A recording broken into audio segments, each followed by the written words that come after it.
Hey there.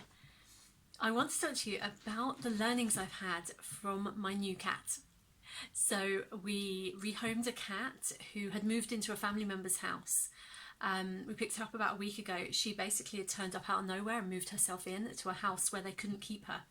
So we'd been on the lookout for a cat, and this seemed synchronicity wise like it all just fell into place. Owner couldn't be located, so we volunteered. So we have moved our lovely cat Crookshanks in, and it's been a learning curve for me. So I wanted to share with you the lessons so far. So first thing was she decided that my desk chair was her spot, because we made the office her safe room to kind of get her acclimatized to being here, and she loves my chair. I mean, it's a great chair, but you know, it's my chair. And although I'm kind of okay with cats, I'm not the most confident when challenging them and getting them to do something they don't want to do. So it's been very interesting for me. And the key thing it reminded me of was to be really clear on my boundaries. My chair is my chair when I need my chair. That is a boundary. She is not having my chair when I need my chair. So it showed me that that is really important, to assert to her where the boundaries are and be consistent, so that she then knows where she stands and where those lines are. So that was the first thing, boundaries. My chair is my chair. Second thing was, I started to feel at times like, oh my God, she hates me. She hates me.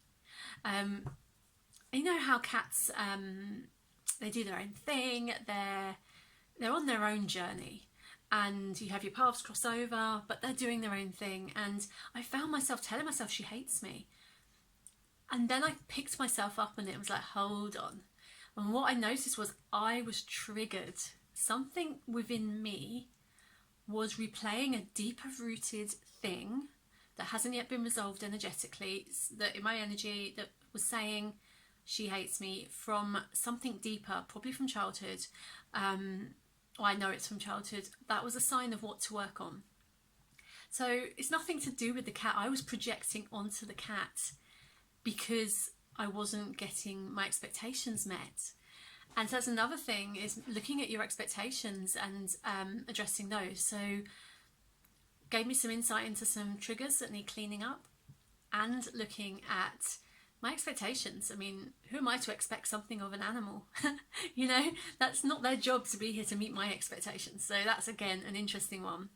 And neither is anybody else. So that's a big life lesson, right? Meet your own expectations. Don't be expecting it from someone else. Third thing was, I guess in the same vein basically, is that to stop focusing on what she's doing and focus on what I'm doing, what I'm thinking, how I'm showing up, how my energy is. Because she's come into our world. She didn't pick our household. We took her from her household and brought her here. My job is to be steady, to manage my energy, to look after my well-being, my energy, how I show up, to demonstrate to her a welcoming environment. The environment is not just physical, it's energetic. So instead of kind of being, oh, what's the cat doing? How's the cat feeling? And sort of overthinking that, actually be like, how am I doing? How am I thinking? How am I showing up? To allow her to have a more nourishing, loving environment to kind of be with us.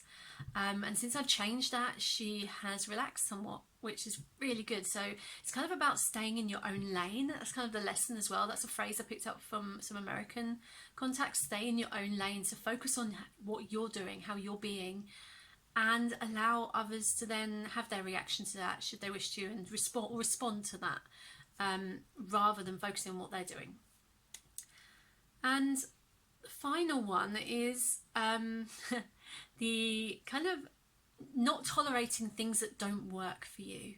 This comes from thinking about the importance of your environment. So this room has been her safe space, and we've gradually opened her up to the house this week, which means the litter tray is in here. We went for an open one rather than covered because we didn't know if she would use a covered one. She has a habit of doing a litter thing and then going, and it flicks everywhere.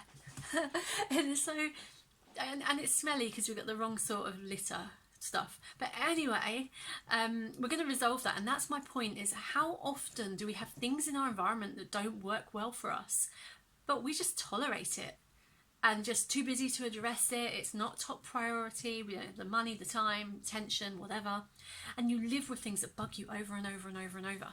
Those things are lowering your energy. They are energy drains. So we are getting a lidded kitty litter box. I'm going to train her to use it. We'll attempt to. She has free will.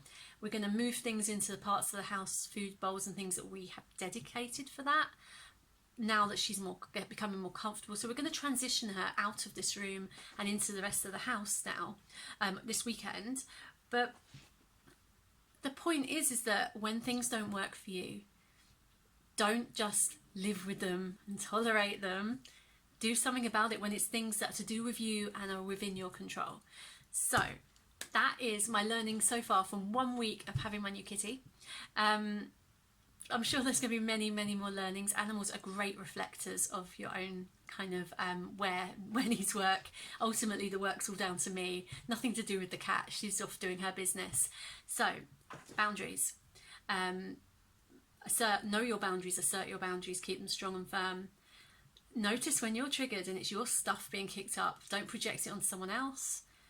Focus on your own energy, how you're showing up, how you're being. Stay in your lane with that. And if things don't work, change them, especially environmentally. So thank you for watching, and you never know, there might be some more videos on what my cats taught me. So bye for now.